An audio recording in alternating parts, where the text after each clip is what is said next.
What was your favorite moment or play? I mean, the entire fourth quarter and overtime of this game right here between the Bills and the Chiefs. Josh Allen was incredible. And I know everyone's been saying that they didn't deserve to lose, but they didn't. They lost, but they didn't deserve to lose. 4 touchdowns to Gabriel Davis. Like, this game was outrageous. And I think the play I was most impressed by was Josh Allen breaking a bunch of tackles and then throwing it away. Yeah. Like, that's the maturity that Josh Allen has right now. The guy's a special player. He's going to be here for a long time. Look, this postseason, he was as good as you could be. Gracious. He became the first quarterback in postseason history to throw at least 4 touchdowns and no picks in back-to-back games, and he's going home. I mean, you look at the numbers, you look at the company that he's keeping, all the rest of the people on that screen at least made the Super Bowl in the years that they did this stuff, and he did not. And I think that's the right way to put this. I think this has been coming. Right? I mean, Josh Allen came in and he had a lot of potential and they developed him really well. And he got to a point where I'll just say for myself, I won't put words in anyone else's mouth. I thought he's a really good player.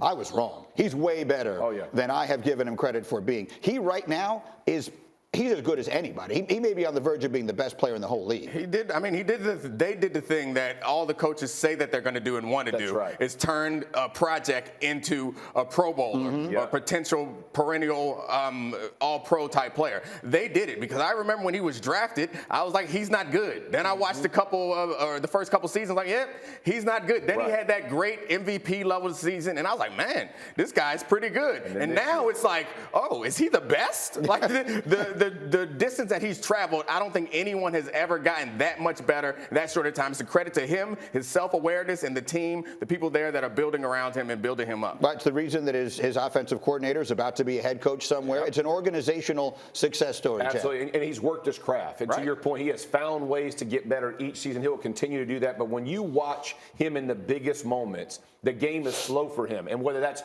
pulling the ball down, whether it's a call design run, or whether it's throwing the right route and against the right coverage, this guy has developed every facet of his game. And it's so impressive when you see somebody who's really trained and worked his craft get that much better. It's special. You mentioned the offensive coordinator, Brian Daboll. I've talked to Josh Allen about this, and he respects the importance of that continuity on the coaching staff. He has had the same offensive coordinator all 4 years he's been in the league. He's had the same quarterbacks coach, Ken Dorsey, for the last 3. That is important, and he knows the importance of it. But you're right.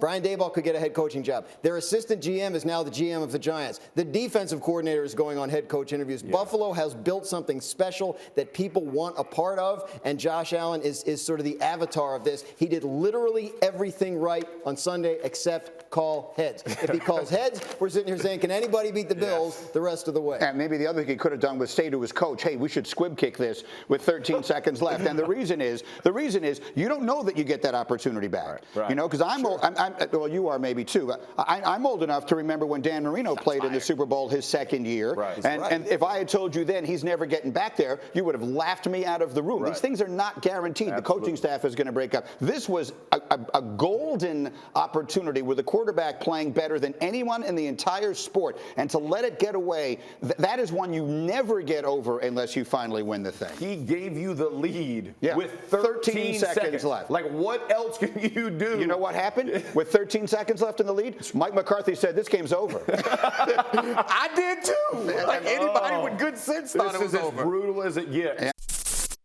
Thanks for watching ESPN on YouTube. For live streaming sports and premium content, subscribe to ESPN+.